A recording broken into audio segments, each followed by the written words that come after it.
Tuwang-tuwa si Tipsy D nung nanalo siya kay M-Site.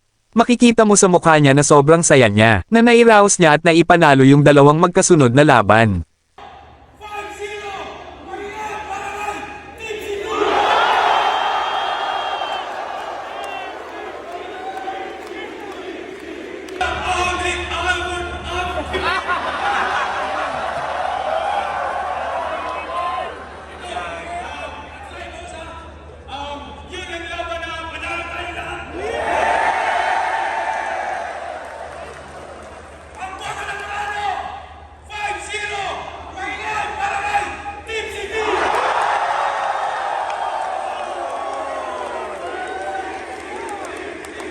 At syempre tuwang-tuwa din si Sinyo nung nanalo si Tipsy D. At dito nga ay napasigaw siya at itinaas pa yung kanang kamay.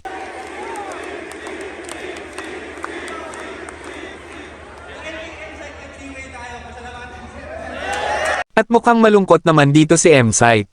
Pero base sa reaksyon ng mga crowd ay mukhang maganda naman yung pinakita niyang performance versus Tipsy D. Hindi din kasi biro yung ginawa niya. Dahil sa loob ng isang gabi ay dalawa yung laban niya.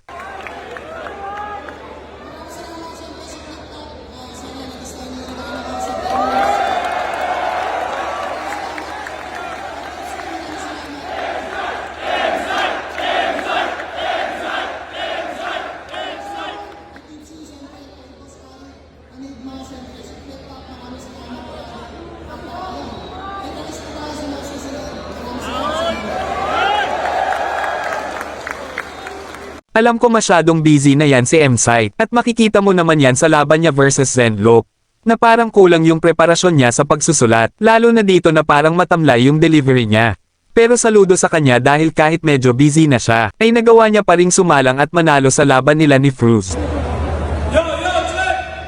On 15, day 2, M-Site versus Fruz.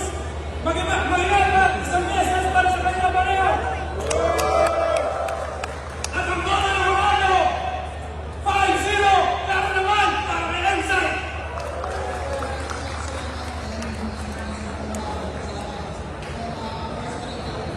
At kahit humihingi ng rematch si Tipsy D kay Looney, tingin ko parang malabo nang mangyari yon. Maliban na lang siguro kung sasali ulit sila ng tournament tas magka-bracket sila. Pero feeling ko ang susunod na makalaban ni Tipsy D ay itong si GL. Itong matchup na to yung posibleng mangyari next year. Lalo na champion na si GL at may pera na ngayon. Ang dami ko kasing natatanggap na komento na kaya daw ako umalis kasi hindi maganda pamamalakad dito. Gago. Mga hindi ba kayo na-inform? Flip-top ang dahilan kung bakit meron akong platform. Kaya pwede ba, wag niyo akong dinadamay sa mga chismis niyo sa liga. Mula nung ako'y rookie pa lang. Walang pangit na pinakita sa akin si Enigma, bukod kay Badang. At hindi ito usapin ng pera. Aba, malaki TF ko dito. Kaso di ko to ginawang trabaho. Ito'y libangan ko lang at aminado na wala ang hilig ko dito. Ganyan talaga pag tumatanda. Nagkakapamilya. Naiiba ang sequel. Hanggang sa binulabog niyo ako ng Tipsy D, balik ka na all God, tangina kasi nung GL.